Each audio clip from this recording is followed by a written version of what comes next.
Welcome into the Cowboys Report. I am your host, Tom Downey. Some breaking news for you guys. That's why I'm coming at you from my house. Randy Gregory is back. He has been reinstated by the NFL and is eligible to finally, at long last, return to the Dallas Cowboys.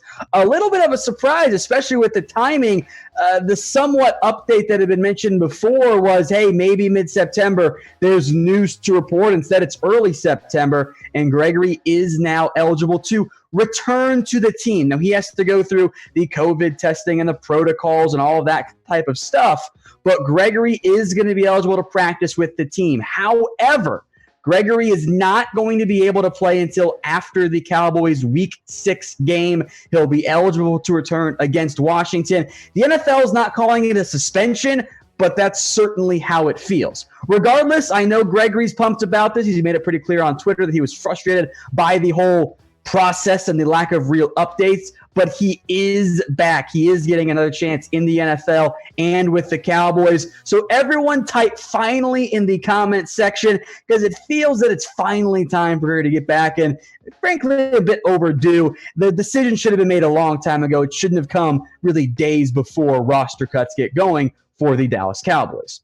Now, when Gregory was out there the last time that we saw him, 2018, he had 6 sacks. He had 7 tackles for loss. He played pretty darn well. He was a good player for the Cowboys. Maybe you get 6 sacks out of him. Maybe you don't.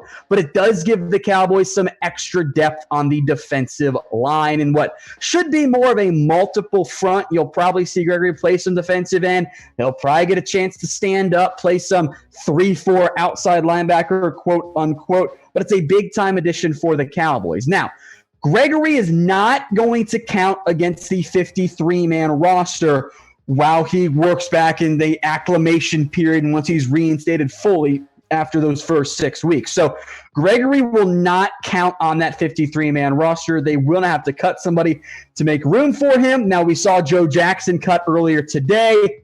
I think you'll see Rondell Carter with Darius Hamilton get cut in the coming days as well.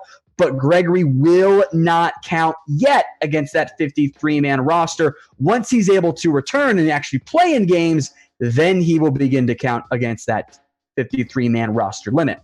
So how many sacks will Randy Gregory have this season? He had the 6th last time we saw him in 2018, although now the Cowboys have DeMarcus Lawrence and Everson Griffin and Aldon Smith and still Tyrone Crawford, Dorrance Armstrong, Bradley, and I. So let me know what you think. This will be the pinned comment on today's video. So if you get the ad break here on YouTube, take advantage, scroll on down, and get your votes in.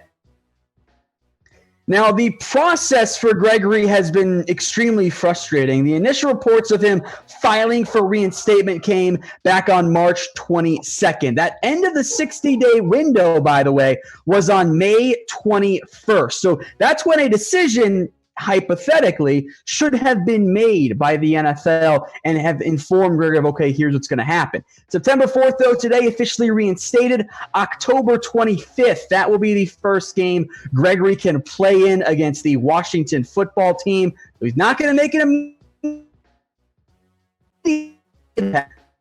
he could be a nice addition.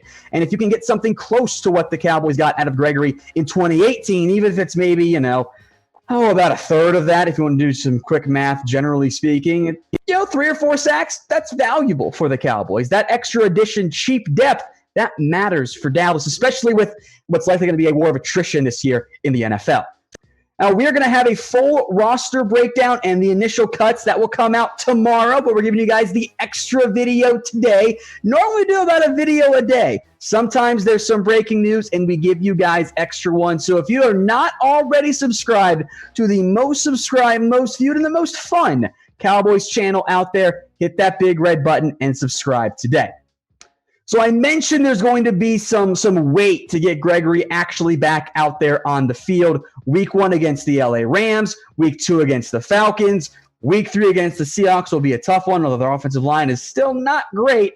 The Cleveland Browns in Week 4, the Jason Garrett revenge game in Week 5, the Arizona Cardinals in Week 6, and then Gregory is eligible to return as long as everything goes according to plan, as long as he handles the acclimation period well, he will be a full-fledged member once again of the Dallas Cowboys. I had thought that Josh Gordon might get reinstated before Gregory.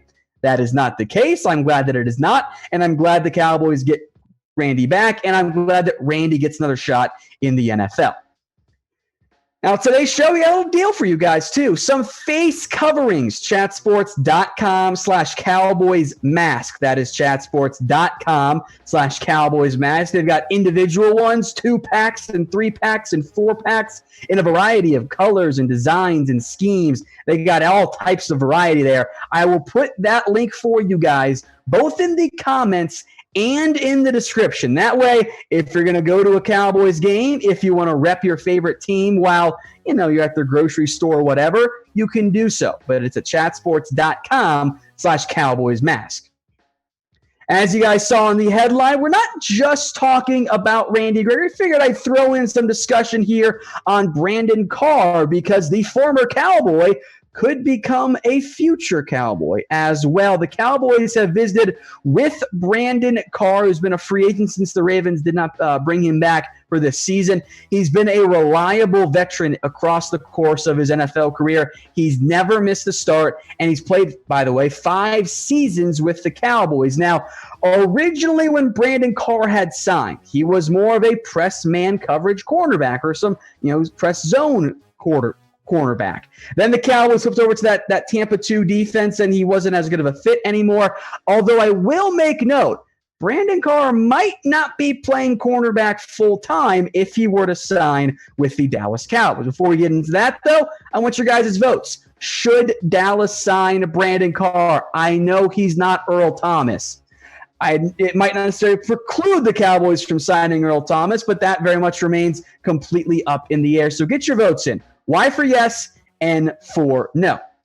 Now, you'll see that last year, Carr's playing time dipped down a little bit. His tackles went up and his interceptions went down. Last year for the Ravens, Brandon Carr actually played a pretty decent amount, not just at corner, but at safety. He played that role a little bit more than you might otherwise anticipate. He was involved in that area, both strong safety and free safety, and it just so happens that safety remains a critical need for this Cowboys organization. Darian Thompson is now set to start alongside Xavier Woods. Maybe Donovan Wilson, Reggie Robinson can fit in. Jordan Lewis might open up the year on IR, so you could still use Carr at corner, and that does matter. Remember, this regime, this coaching staff, they've made a big deal about their corners being able to play both spots. So that is something Brandon Carr can do. He is not necessarily the same impact talent as Earl Thomas, although I'll tell you what, Brandon Carr, a good locker room presence. That is not the case with Earl Thomas, but I guess we'll wait and see what happens as we get closer and closer to week 1. Hey Cowboys fans, thanks for watching the Cowboys Report. If you haven't already, click right here to subscribe to our channel for all the best Cowboys coverage on the internet. That's news, rumors, highlights, mailbags, film studies, and a whole lot more. And I'm making your lives a little bit easier as well with the next Cowboys Report video right here.